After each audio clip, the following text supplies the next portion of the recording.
তুফান তুফান তুফান সেই যে মুক্তির প্রথম দিন থেকে তুফান হাউসফুল চলছে, শুধু দেশে নয় বিদেশের মাটিতেও এখন তুফানের জয় জায়গার। তুফান সিনেমাটি আন্তর্জাতিক অঙ্গনেও রেকর্ড করার প্রস্তুতি নিচ্ছে। তো কি অবস্থা, কেমন আছেন? আমি নিউন ব্যবহার গাইজ। আজকের ফার্স্ট নিউজটি থাকবে প্রথম দিনে তুফান সিনেমাটি যুক্তরাষ্ট্রে হাউসফুল, এন্ড সেকেন্ড নিউজটি থাকবে সূর্য কুমারের সেই ক্যাচ নিয়ে কি বললেন দক্ষিণ আফ্রিকার অধিনায়ক এই বিষয়টি নিয়ে। আপনারা যারা সব ধরনের নতুন নতুন নিউজ পেতে চান তারা অবশ্যই নিউন ভাই চ্যানেলটিকে সাবস্ক্রাইব করে রাখতে পারেন। সাকিব খান তার নিজের ফেসবুকে একটি পোস্ট করেছিলেন, দেশের পর তুফান এবার ইন্টারন্যাশনাল লেভেলে খেলবে এবং তুফান গোটা দুনিয়া কাঁপাবে, আর সেটি এখন বাস্তবে রূপ নিচ্ছে। যুক্তরাষ্ট্রে গত 28শে জুন থেকে শুরু হয়েছে তুফান সিনেমার প্রদর্শনী। নিউ ইয়র্কের 2টি সিনেমা হল সহ যুক্তরাষ্ট্রে 12টি অঙ্গরাজ্যের 22টি হলে সপ্তাহব্যাপী চলবে সাকিব খানের তুফান। খবর পাওয়া গেছে সিনেমা শুরুর প্রথম দিনে 10টি হল কানায় কানায় পূর্ণ ছিল। অনেক দর্শক টিকিট কাটতে না পেরে ফেরত গেছেন। এর আগে রায়হান রাফি জানিয়েছিলেন প্রথম সপ্তাহতেই 20 কোটি টাকা ক্রস কালেকশন হয়েছে তুফানের এবং 10 দিনে প্রায় 25 কোটি টাকার টিকিট বিক্রি হয়েছে। আর এবার আলোচনা করব বারবাডোসে টি-20 বিশ্বকাপের ফাইনালে জয়ের জন্য এক পর্যায়ে 30 বলে 30 রানের প্রয়োজন ছিল দক্ষিণ আফ্রিকার। তখন উইকেটে ছিল তাদের 6টি। শেষ পর্যন্ত শেষ ওভারে তাদের প্রয়োজন ছিল 16 রানে। তখন শেষ আশা ছিল ডেভিড মিলার।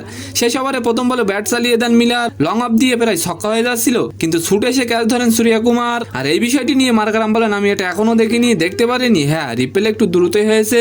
তিনি বলেন একটু বেশি সময় নিয়ে দেখা উচিত ছিল। তো সম্মানিত দর্শক, আজকের ভিডিওটি কেমন লাগলো অবশ্যই কমেন্ট বক্সে জানাবেন। আর ভিডিওটি যদি ভালো লাগে অবশ্যই একটি লাইক দিয়ে আমাদের চ্যানেলটিকে সাবস্ক্রাইব করে দিবেন। ধন্যবাদ।